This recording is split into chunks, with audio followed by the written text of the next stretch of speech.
Yunani makhluk mitologinya paling populer di dunia.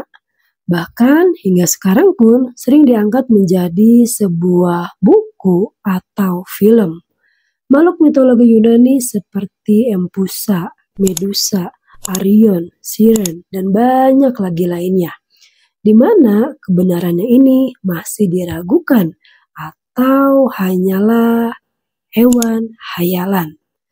Dalam Islam pun memiliki makhluk mitologi seperti burak yang ditunggangi oleh Rasulullah SAW saat peristiwa Isra Mi'raj, di mana kecepatan dari burak ini secepat cahaya atau kilat.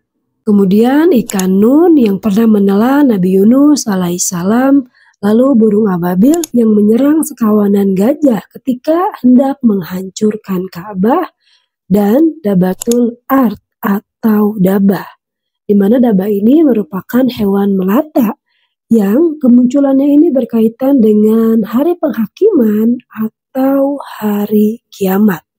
Yang pastinya makhluk-makhluk dalam Islam tadi benar adanya.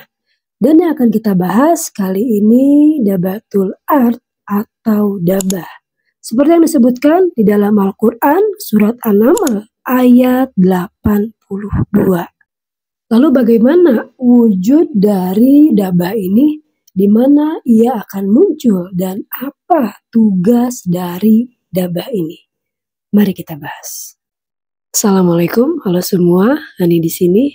Dabatul ard atau dabah, di mana hewan ini merupakan hewan melata yang kemunculannya ini berkaitan dengan hari penghakiman atau hari kiamat.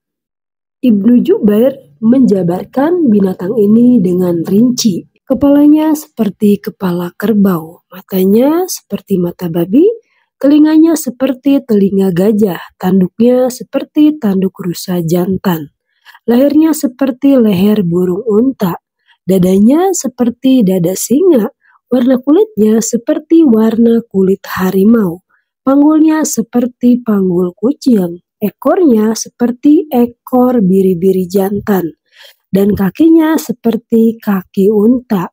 Di antara sepasang persendiannya ini sejarak 12 ukuran garis lurus. Dari Abu Hurairah, Nabi Muhammad SAW pernah bersabda, kalau binatang melata ini akan muncul dari perut bumi. Dabah ini akan keluar di kota Mekah dekat Gunung Safa, di mana dabah ini tidak menakuti manusia. Ia akan menjerit di kawasan makam Ibrahim dan Hajar Aswad sambil menebar-nebarkan tanah di atas kepalanya. Kemudian ia menghadap ke timur dan memekik, kemudian menghadap ke barat dan memekik. Suaranya melampaui segala penjuru yang menyebabkan manusia berlarian karena takut mendengar suaranya. Namun dalam keadaan yang sama, orang mukmin sudah mengetahui bahwa yang bersuara keras itu adalah dabatul ard, yang merupakan binatang Allah. Mereka ini tetap di tempat mereka dan tidak mengalami sedikit pun ketakutan. Dabah ini akan keluar selepas Yajuj dan Majuj mati oleh wabah yang diturunkan oleh Allah Subhanahu wa Ta'ala. Lalu apa misi dan tujuan dari dabah ini? Misi dan tujuan dari dabah, di mana dabah ini mempunyai tugas memberikan peringatan kepada setiap manusia. Karena pada saat itu manusia ini sudah mulai lalai dengan perintah-perintah Allah Subhanahu wa Ta'ala. Dabah ini bisa berbagai bahasa yang ada di dunia.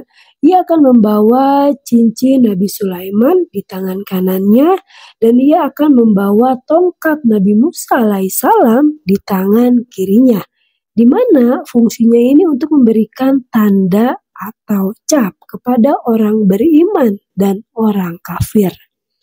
Dabah akan mengetukkan cincin Nabi Sulaiman kepada orang beriman, sehingga bercahayalah muka orang yang beriman tersebut. Dan ia akan mengetukkan tongkat Nabi Musa alaihissalam kepada hidung orang kafir, sehingga Di dahi hidung orang kafir itu tertulislah tulisan kafir. Dan pada saat itu orang-orang ini sudah tidak memanggil nama mereka masing-masing, tetapi mereka akan memanggil dengan sebutan kafir dan mukmin. Bahkan ketika mereka ini sedang bertransaksi di pasar, mereka ini akan bertanya, "Wahai orang yang beriman, berapakah harga barang ini? Wahai orang kafir, berapakah harga barang ini?" Sehingga ketika salah seorang dari mereka duduk untuk makan bersama, mereka ini mengetahui mana yang beriman dan mana yang kafir. Wallahu a'lam bishawab. Berikut pembahasan tentang Dabatul Ard atau Dabah, hewan melata di mana kemunculannya ini berkaitan dengan hari penghakiman atau hari kiamat. Kurang dan lebihnya mohon dimaafkan. Kalau teman-teman tahu lebih lengkap, boleh tolong share di kolom komen.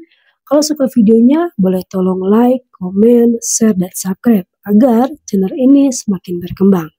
Terima kasih, sehat-sehat. Assalamualaikum.